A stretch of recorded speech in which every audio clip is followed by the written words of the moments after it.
হ্যাঁ, কি হয়েছিল বোন বলো। আমি কালীবাড়ি থানা আইছি। এই কালীবাড়ি থানাটা কোথায়? থানাটা হচ্ছে সারাস্তি থানা। হ্যাঁ, সারাস্তি কালীবাড়ি থানা থেকে তুমি বরুড়া এসেছো। হ্যাঁ, বরুড়া কোথায় এসেছো? বরুড়া আইছি আমার মামা শ্বশুর বাড়ি। মামা শ্বশুরের বাড়ি কোথায়? মামা শ্বশুর বাড়ি হচ্ছে জলম বাজার। জলম কোন জায়গায়? জলম বিল পুকুরিয়া। বিল পুকুরিয়া। এখানে কি তোমার স্বামী থাকে? আমার স্বামী মানে হে জায়গাতে আসা যাওয়া করে। এরপরে হিয়ান থেকে আমারে মারি গতে বাইর করে দিছে। এখন কি তোমার স্বামী কি তোমাকে মারধর করে বের করে দিছে? জি। এটা কবের ঘটনা? আজকের? জি, আজকের ঘটনা। তারপরে কি হয়েছে বলো। এরপরে যাই আমি এ জায়গায় আসছি।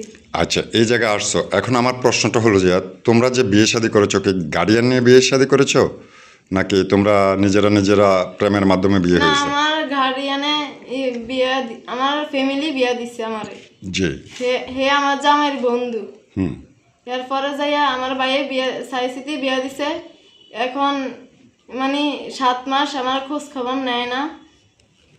আচ্ছা, তোমার 7 মাস খোঁজ খবর না নেওয়াতে তুমি কালীগঞ্জ থেকে বরুড়াতে এসেছো। বরুড়া বিলপুকুরিয়া গিয়ে মানে যেহেতু ওর মামা শ্বশুরের সাথে ওই আসা যাওয়া করে সেই বাড়িতে পাইবা বলে সেই আশ্বাসে ওইখানে গেছো। ওইখানে যে তোমার স্বামীকে দেখতে পাও এবং দেখার পর সে তোমাকে মারধর করে ওইখান থেকে বের করে দিয়েছে। এটাই তো। তো এখন যে তোমার গার্ডিয়ানে যে তোমাকে বিয়ে শাদী করেছে বা তোমার যে স্বামীর সংসার করতেছো এই গার্ডিয়ান তোমার গার্ডিয়ানকে কি এই বিষয়ে কি তুমি অবগত করেছো? না, আমার গার্ডিয়ানকে আমি জানাই না। কেন জানাইলে না বলো? আমার গার্ডিয়ানে বলছে তুই জামাইরে তুই খুঁজি বাইর কর। আমরা ফাইতাম না, তো জামাইরে বাইর করতাম। এই জন্য মানে আমার গার্ডিয়ানে ফাইত না।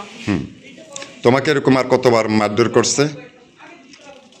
হে আমারে মানে উসিলা মারি অনেকবার মারধর করতে হুদাহুদি। ওকে, যদি না না তুমি কি আইনের মাধ্যমে কি সহযোগিতা চাচ্ছ কিনা? জি জি। আইনের সহযোগিতা চাচ্ছ? জি। প্রিয় দর্শক, আপনারা শুনলেন। তোমার নাম কি বোন? জান্নাতুল ফেরদৌস। জান্নাতুল ফেরদৌস। তার স্বামীকে সংসার কতদিন করছো? 3 বছরের মধ্যে আমারে ফাড়া দিছে বাড়িতে। 3 বছর সংসার করার পর ফুটফুটে একটি বাচ্চা তার এই যে আপনারা দেখতে পাচ্ছেন ক্যামেরার সামনে, সে বাচ্চাটি